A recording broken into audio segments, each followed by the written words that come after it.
Kinematics का numerical 43.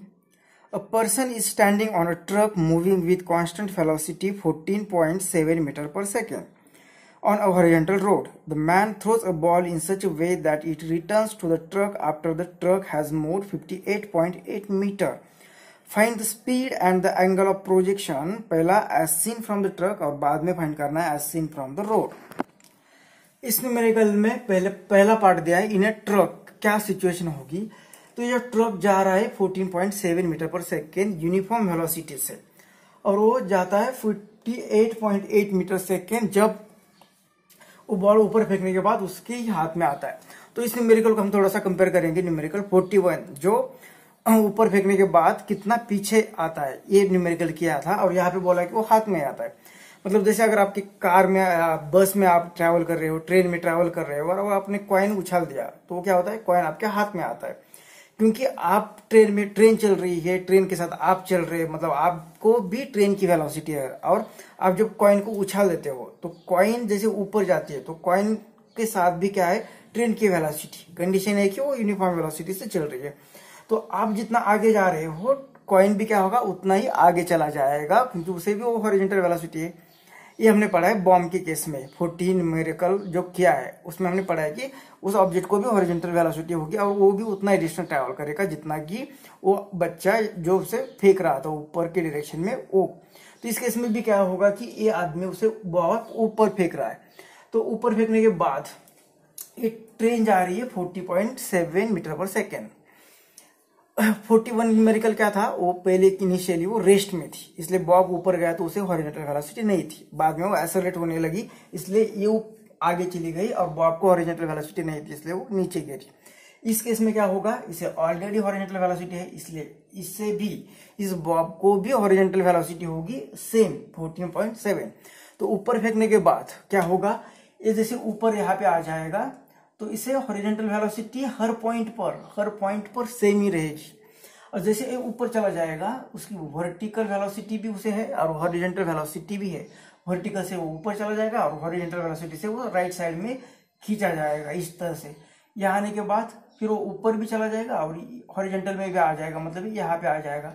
इस तरह से ऊपर चला जाएगा और हॉरिजॉन्टल, इस तरह से उसका एक ट्रैक होगा।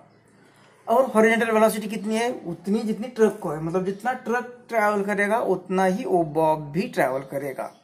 इसलिए ये बॉब इस आदमी को क्या लगेगा, जैसे आपने कॉइन उछाल दिया फिर आपके हाथ में आ गया, उस तरह से आपको जैसे कार आगे चली गई, आपको पता ही नहीं कितना चली कितना नहीं, आपको सिर्फ आपने उछाल दिया और आपके हाथ में आ गया। उसी तरह से आदमी को लगेगा कि बॉब को उछाल दिया और फिर वो उतनी वेलोसिटी से आपके हाथ में आ गया। इसलिए उस आदमी को सिर्फ ये लगा कि वो ऊपर गया और नीचे आ गया। तो इस केस में उसे कितनी वेलोसिटी होगी ये हमें फाइंड करना है इन अ ट्रक। तो इन अ ट्रक उसने कितनी वेलोसिटी दी है वो हमें फाइंड करनी है। तो ये इनिशियल वेलोसिटी जैसे ऊपर चला जाएगा, ये क्या होगा, यहाँ पे कहीं पे तो रुक जाएगा फिर वापस गिरेगा और फिर वापस यहाँ पे आ जाएगा फिर वापस गिरेगा और इसके हाथ में आ जाएगा। तो कितना टाइम लगा, उतना टाइम लगा कि उतने टाइम में इस ट्रक ने डिस्टेंस ट्रैवल किया है 58.8। उतने ही टाइम में इतना डिस्टेंस ट्रैवल किया तो वो टाइम कितना होगा। तो ये वेलोसिटी यूनिफॉर्म है तो यूनिफॉर्म वेलोसिटी के लिए हम लिखते हैं distance is equal to velocity into time. अभी डिस्टेंस उसने 58.8 इतना ट्रैवल किया, वेलोसिटी कितनी थी 14.7 और टाइम कितना लगा फाइंड कर सकते हैं। इसे डिवाइड करेगा, इसे डिवाइड करेगा तो ये कितना आएगा 4, 28, 2, 16, 18, 1 तो ये आएगा 4। मतलब टाइम मिला हमें 4 सेकेंड। यहां से यहां आने के लिए टाइम कितना लगा 4 सेकेंड और उसी 4 सेकेंड में क्या हो रहा है, ये बॉब ऊपर जा रहा है फिर नीचे आ रहा है। तो उस आदमी को लगा ऊपर गया नीचे गया, बाद में एक्चुअली क्या होता है वो हम दूसरे पार्ट में देखेंगे। तो इतने टाइम में 4 सेकेंड में क्या हुआ, ऊपर गया और नीचे आ गया, मतलब 2 सेकेंड लगे ऊपर जाने के लिए और 2 सेकेंड लगे नीचे आने के लिए। मतलब ये इनिशियल वेलोसिटी जो u थी बाद में ऊपर गया तो वेलोसिटी v 0 बन गई और g एक्सेलरेशन है और टाइम लगा 2 सेकेंड सिर्फ ऊपर जाने के लिए। तो इससे हम u फाइंड कर सकते हैं क्या इक्वेशन से, v is equal to u plus at।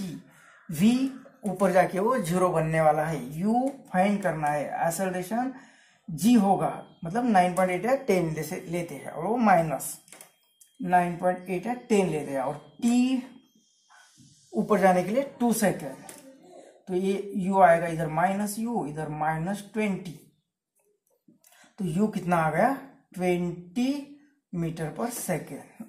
20 metre पर सेकेंड अगर 10 लेते तो 9.8 लेते तो कितना आ जाता, तो ये करना पड़ेगा, यहाँ पे 9.8 ले लिया इंटू 2, तो ये आ जाएगा 6 और 19.6 मीटर पर सेकेंड, इतनी वेलोसिटी होगी। अब वो ट्रक के अंदर के आदमी को किस तरह से दिख रहा है ये हमने देखा, और उसकी वेलोसिटी भी फाइंड करी कि 19.6 या 19.6 आ रही है। अब बाहर का आदमी जब देखेगा, बाहर का आदमी जब ट्रेन में बैठा हुआ आदमी अगर कॉइन उछल रहा है तो कॉइन ऊपर तो जाएगा, लेकिन उसके साथ वो ट्रेन भी आगे जा रही है, मतलब वो आगे की डायरेक्शन में भी जा रहा है। वैसे ये ऊपर भी जा रहा है फेंकने के कारण, और इस वेलोसिटी के कारण इस तरफ पे ही जा रहा है। मतलब से वेलोसिटी के दो कंपोनेंट है, वर्टिकल और हॉरिजॉन्टल। मतलब ये दोनों का रिजल्टेंट इस डायरेक्शन में आ जाएगा, मतलब ये हर जगह पे ऐसे दो वेलोसिटी के कंपोनेंट हो गए। इसके कारण ये बॉल एक्चुअली इस तरह से मूव होगा और इसके ये हाथ में आ जाएगा, तो ये होगी उसकी ट्रैजेक्टरी। तो बाहर का आदमी जो देखेगा उससे जो वेलोसिटी दिखेगी वो इस डायरेक्शन में दिखेगी, मतलब कौन सी, तो उसका जो हॉरिजॉन्टल कंपोनेंट है और वर्टिकल कंपोनेंट है उसका रिजल्टेंट दिखेगा। तो ये कितनी आ जाएगी, तो ये v is equal to √vx कितना है 14.7 इसका स्क्वायर प्लस vy कितना है, ये है ऊपर की डायरेक्शन में अभी हमने निकाला था 19.6 या कुछ 19.6 आया था, 19.6 स्क्वायर। तो इसे सॉल्व करने के बाद आता है 24.5 मीटर पर सेकेंड। ये थोड़ा सा कैलकुलेशन करना पड़ेगा, कैलकुलेशन थोड़ा सा डिफिकल्ट होगा क्योंकि नंबर्स बहुत नंबर रियल नंबर भी नहीं, तो ये कैलकुलेशन थोड़ा सा ज़्यादा होगा, लेकिन ये वैल्यू आ जाएगी। क्या दूसरा तरीका हो सकता है ये फाइंड करने के लिए, तो देखो हमें यहाँ पे ये वेलोसिटी पता है, ये हॉरिजॉन्टल वेलोसिटी क्या होती है, प्रोजेक्टाइल में पढ़ा है आपने, कांस्टेंट होती है और कितनी होती है u cos थीटा होती है हमेशा, वो कितनी होती है u cos थीटा होती है हमेशा। और यहाँ पे ये u cos थीटा हमें दिया है कितना, हमने फाइंड किया ये नहीं दिया है यहाँ पे 14.7, तो ये u वेलोसिटी ये u होती है और इसका u cos थीटा और u sin थीटा, तो ये u फाइंड करना है, तो u कितना आ जाएगा, इसे cos थीटा अगर पता होता तो फाइंड कर सकते। तो थीटा कैसे फाइंड करते, थीटा हमेशा कैसे फाइंड करते हम टैन के फॉर्म में, टैन ऑफ थीटा कैसे फाइंड करते, टैन थीटा क्या आता है, जो वर्टिकल होगा और हॉरिजॉन्टल, तो वर्टिकल vy कितना है, vy हमने अभी लास्ट फाइंड किया था 19.6 और vx कितना है 14.7। इसे आप पहले 7 से 7 2 जा 7 1 जा यहाँ पे ऐसे करो तो ये आएगा 4/3, टैन थीटा आता है 4/3। ये किसका आता है 4/3, 53 का। टैन कौन सा एंगल होता है जिसकी वैल्यू होती है 4/3, वो होती है 53।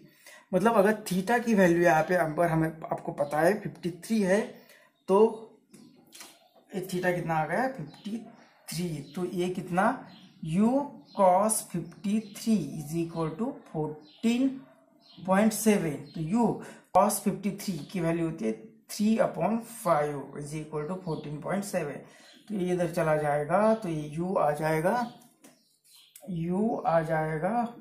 14.75 और ये 3 से आ जाएगा 3